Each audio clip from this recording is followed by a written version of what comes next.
दोस्तों आज मैं आप सबको बहुत ही बड़ी एप्लीकेशन के बारे में बताना चाहता हूं जो डेली हंट द्वारा बनाई गई है। इस साल डेली लर्न ने IHU स्कॉलरशिप एग्जाम रखा है जिसमें भाग लेकर आप laptop, mobile phone, smart watch भी जीत सकते हैं। तो डिस्क्रिप्शन में दिए गए लिंक पर क्लिक करके जल्दी से स्कॉलरशिप में रजिस्टर कीजिए और पाइए 50 करोड़ की स्कॉलरशिप जीतने का मौका।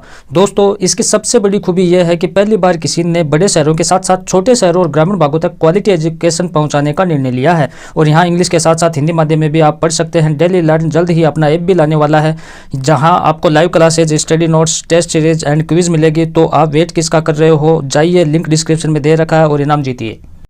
नमस्कार साथियों, मैं रमेश काला। राजस्थान बोर्ड कक्षा 12 पब्लिक एडमिनिस्ट्रेशन लोक प्रशासन का आपका जो पेपर होगा शनिवार को 26 मार्च 2022 को, उसका पूरा का पूरा ये पेपर है।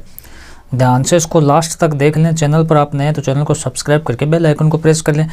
जो पेपर के सामान्य निर्देश हैं उनको आप थोड़ा सा देख लें कि परीक्षार्थी सर्वप्रथम अपने प्रश्न पत्र पर नामांकन लिखें, मतलब आपको रोल नंबर लिखना है और सभी प्रश्न आपको करने अनिवार्य हैं और प्रत्येक प्रश्न का आपका उत्तर पुस्तिका में आपको वो करना है। उसके बाद हम बात करें तो जिन प्रश्नों के उत्तर आपको देखो उत्तर पुस्तिका में लिखना है और प्रश्न के पत्र में हिंदी व अंग्रेजी रूपांतर किसी प्रकार की त्रुटि और विरोधाभास होने पर, अंतर होने पर हिंदी भाषा के प्रश्न को सही मानना है।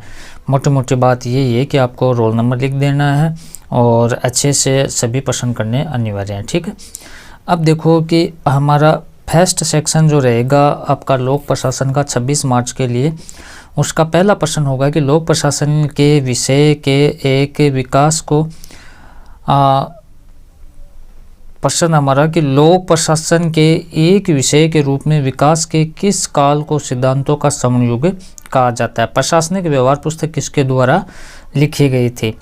फिर है संरक्षण नौकरशाही क्या है, आपको बताना है कि संरक्षण नौकरशाही क्या है। उसके बाद आप देखें कि फ्योल के अनुसार आदेश की एकता क्या है।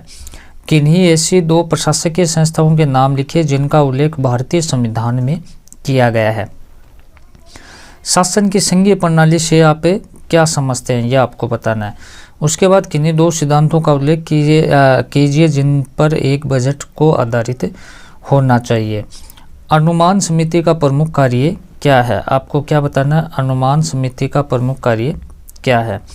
उसके बाद में सेवापूर्ण प्रशिक्षण से क्या तात्पर्य है, सेवापूर्ण प्रशिक्षण से क्या तात्पर्य है, यह आपको बताना है। उसके बाद है नेक्स्ट प्रश्न है कि लोकपाल और लोकायुक्त का प्रमुख कार्य को आपको बताना है। अब सेक्शन बी के क्वेश्चन की हम बात करें साथियों, तो इसके मेन क्वेश्चन कौन सा है, हाँ, कि भारत में लोक प्रशासन के अध्ययन व शोध के विकास को संक्षेप में आपको लिखना है। नेक्स्ट प्रश्न है हमारा नवीन लोक प्रबंधन की किन्हीं 4 विशेषताओं सिद्धांतों का उल्लेख आपको करना है, सिद्धांतों को बताना है। हर्बर्ट साइमन द्वारा बताए गए निर्णय प्रक्रिया के विभिन्न चरण आपको बताने हैं। तुलनात्मक लोक प्रशासन के महत्वपूर्ण प्रमुख योगदान को आपको बताना है। एक प्रशासनिक अभिकरण की स्थापना के क्या उद्देश्य थे, यह आपको बताना है।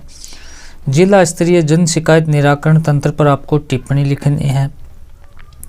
केंद्र राज्य संबंधों के परिप्रेक्ष्य में सरकारी आयोग की प्रमुख अनुशंसाएं क्या थी, यह आपको बताना है।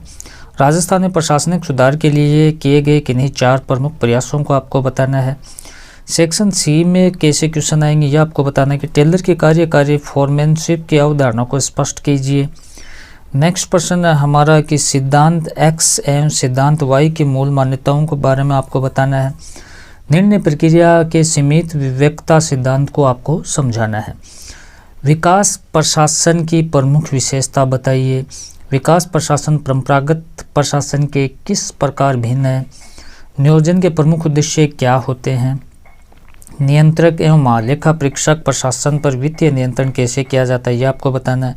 भर्ती का अर्थ बताइए तथा सकारात्मक एवं नकारात्मक भर्ती की विधियों में अंतर स्पष्ट आपको करना है। भारत में भर्ती प्रणाली की क्या आलोचनाएं, कमियां हैं, यह आपको बताना है। और सेक्शन डी के क्वेश्चन की मैं बात करूं साथियों, तो डी में कैसे क्वेश्चन आएंगे आपको देखने को मिलेंगे 26 मार्च शनिवार को कि हार्थोन प्रयोगों का वर्णन कीजिए, इनमें से की गई मुख्य खोजों की विवेचना कीजिए। किन आधारों पर वेबर की नौकरशाही की अवधारणा की आलोचना की गई, यह आपको बताना है। उसके बाद राजस्थान में राज्य योजना मंडल के संगठन के कार्यों को आपको बताना है। जिला नियोजन समिति के गठन में भूमिका की विवेचना आपको करनी है। उसके बाद आप देखें कि लोक सेवकों के लिए आचार संहिता नियमों की आवश्यकता क्यों होती है, उनके नैतिक आचरण के लिए अन्य क्या प्रयास किए जा सकते हैं, सामान्यज्ञों एवं विशेषज्ञों में क्या अंतर होता है, प्रशासन में सामान्यज्ञों की भूमिका के पक्ष में आपको तर्क देना है। नेक्स्ट देखें आपके इस प्रकार से हमारा ये पब्लिक एडमिनिस्ट्रेशन का प्रश्न पत्र था। इसे अच्छे से आपको तैयार करना है, वीडियो को लाइक करना है, चैनल को सब्सक्राइब कर लेना है। धन्यवाद साथियों।